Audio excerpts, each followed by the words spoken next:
welcome to our site at Crowle Peatland Railway here on Crowle Moor. The organisation was formed about 10 years ago when a group of us sort of were looking at sort of the history of the peat extraction on the moors. So peat's been extracted off Thorne and Crowle moors since at least medieval times. Originally, of course, it was extracted for heating domestically in the local area. However, in the end of the 19th century, the 1880s, a number of peat mills were set up around Thorne moors, specifically to extract peat, to take it to the large cities for use as animal litter in the stables.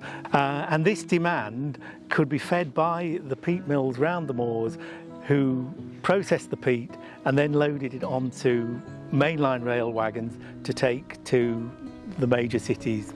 In the late 50s, that was about when the first locomotives were introduced on the moors. So they were using horse-drawn wagons right up until the late 50s and early 60s, when they started to introduce the small diesel locomotives to pull the wagons off the moors. The Peatland Railway, we're based at the old peat works on Crowle Moor, which was one of the small independent peat companies which took peat out right until the 2000s. But we now keep all of our locomotives here. We have one of the original simplex locomotives, that's our little peat, which we'll see when we get into the sheds, and 3 of the large Shomer locos.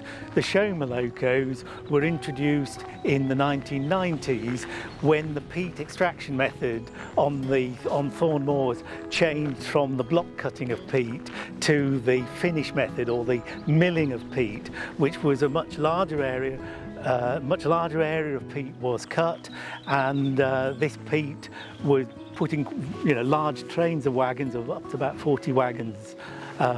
We've seen videos of trains being pulled.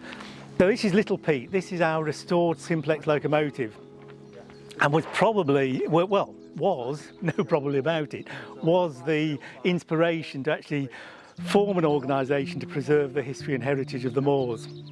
The simplex locomotive, which we now know as Little Pete, had been left on the moors probably for the best part of 25 years and was in really quite a poor condition, as it appeared to have been abandoned, probably because of failure of one of the bearings. But this was one of the first projects we had, was to restore this loco, which we did in conjunction with North Lindsey Technical College, and it was a project for the engineering students. When we formed the Peatland Railway, we wanted to record not just the history of the railways on the moors, obviously the history of the peat extraction, but also some of the local legends and stories about the moors. And perhaps the best known of the local legends is that of the Tiddymun.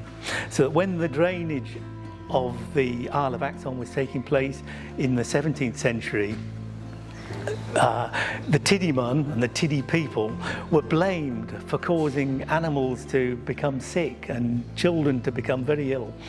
And to appease the Tiddymun, people would take bowls and buckets of water out and pour it onto the ground, saying, "Tiddymun, Tiddymun without a name, the water's rough," and the waters would sort of recede, and they would sort of undo the spell of this, which was causing all the animals to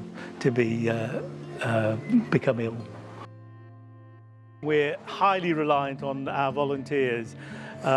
We have regular weekend volunteer days on Saturday mornings and also on Wednesday mornings, and they get involved in everything from maintaining the locos, maintaining the track, running the cafe on open days, and driving the loco, guarding the locos.